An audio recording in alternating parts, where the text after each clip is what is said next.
2, 3, 4. Écoute ça. C'est la parole de Dieu d'Israël.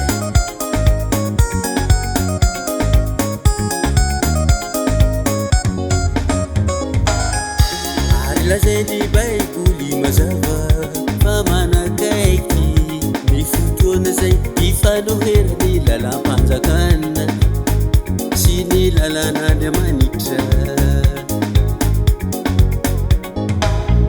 Hanika na iza vonona hankato ny didin'Andriamanitra rehetra.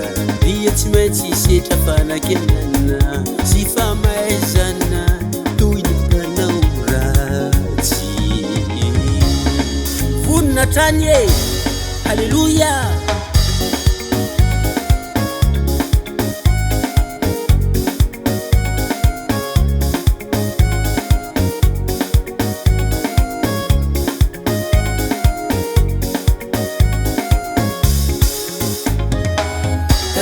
Na iza vonona hankatony didin'Andriamanitra rehetra.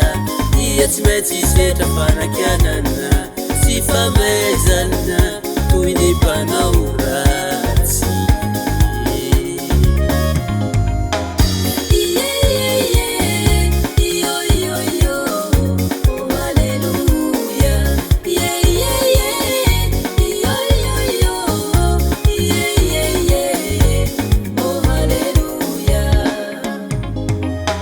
Mpanao ratsy ihany no faizina, fa ireo zay mitandrina ny didin'Andriamanitra koa.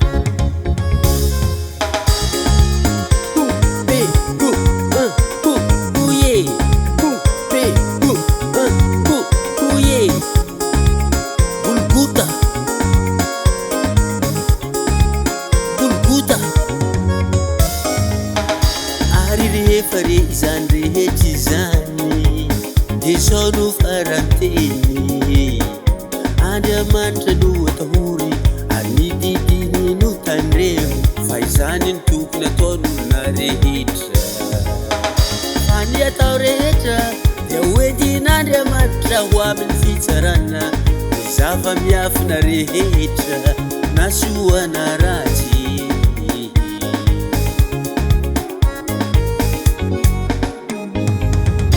Misaotra baray io.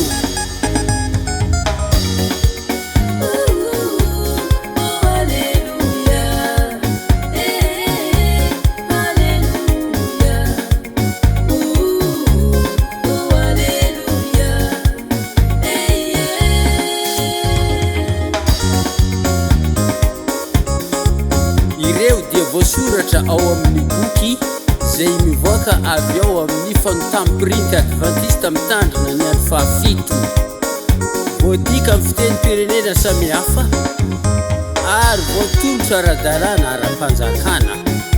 Na ely patrana manerana n'izao tontolo izao, azo mirehetra vakina ary ampiarina fiainana ny lazainy amin'ny maha-tenin'Andriamanitra azy.